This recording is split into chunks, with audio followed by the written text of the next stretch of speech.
In this video series, I'm sharing with you what I've learned about crypto media and NFTs after several hundred hours of just personal study and research. And in the previous videos, we highlighted just some foundational knowledge on what crypto media is, an NFT marketplace, and that is a very important product category in the Web3 ecosystem. And then also just some initial use cases for crypto media and NFTs like visual art and PFP collections. And now in this video, we're going to talk about generative art, which is a new class of, it's actually not a new class, it's just a specific category of crypto media. And it's an interesting case study for us because it shows how crypto media plus this innovative art category can be combined together and increase the design space.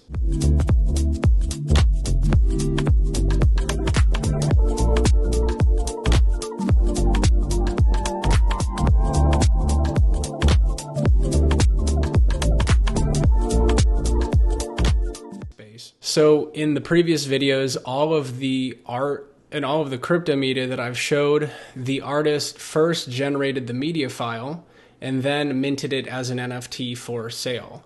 Now, generative art is different than this because actually the end outcome for the artist is a computer script. It's a computer algorithm that generates art from it. So the computer algorithm takes in random numbers and other variables and then outputs art afterwards. So the artist finishes the computer script and then uploads that to the blockchain. And then users come in and can mint art on demand. They can submit a transaction to the smart contract that contains the generative art script.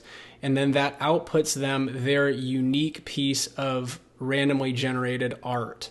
Now, these computer algorithms can generate an infinite number of pieces of art.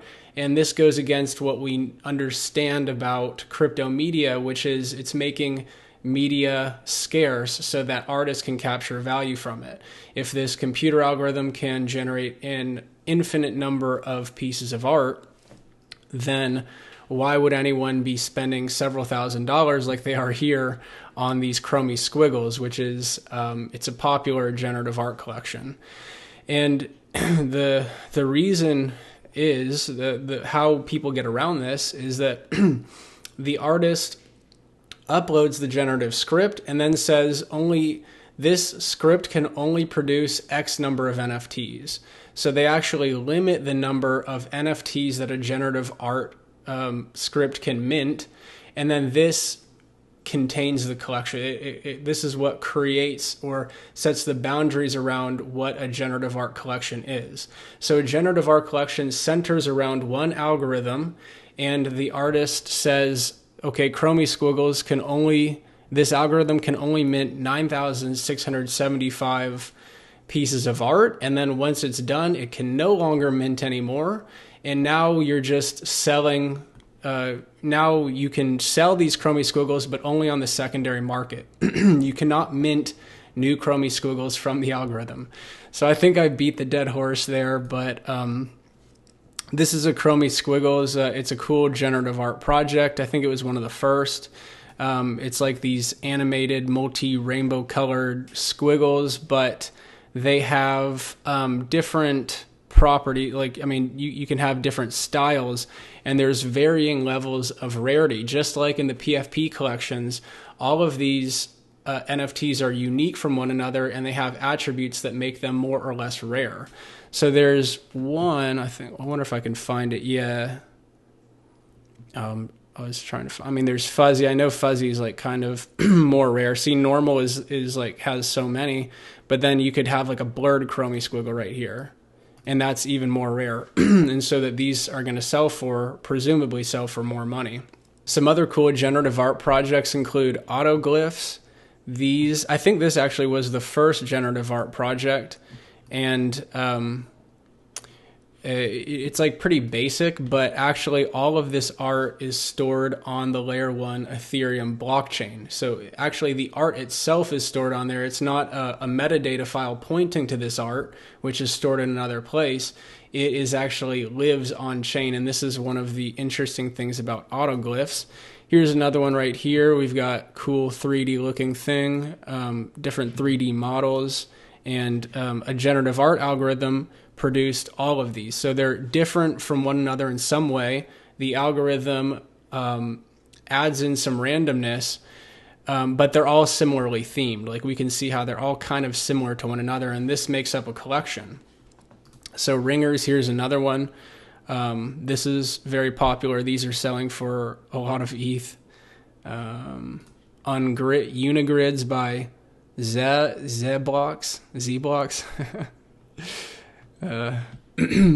Fidenza by Tyler Hobbs. This is a really popular one as well.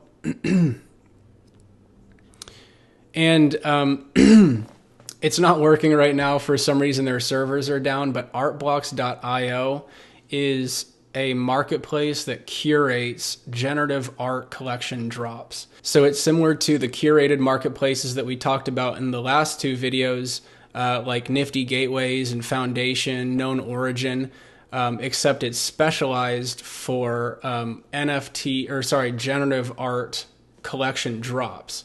And so when like they have a collection, it's going to drop in a couple hours, and only 9,000 or so could be minted, or however many the artist wants to limit it to. And once it's done, then that collection has been that algorithm has been depleted essentially, and that collection now exists out there, and you can only obtain one now through secondary sales. And that's why if it's a popular collection, if it generates art that people really like or that goes viral in some way, culturally viral, then that's where the secondary sales of these generative art pieces can really skyrocket.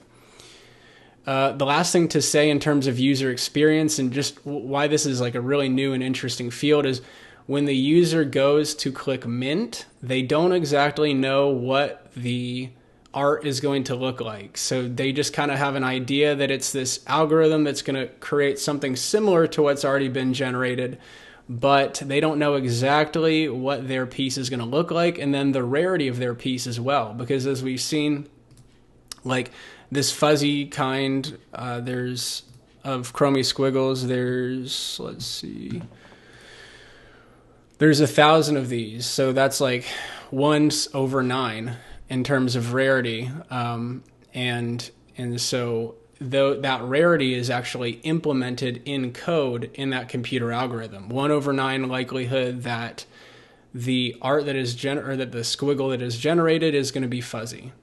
So that's generative art in a nutshell. And I'm sorry, Art Blocks wasn't working, but check it out yourself. It should be working when you see this. Thanks.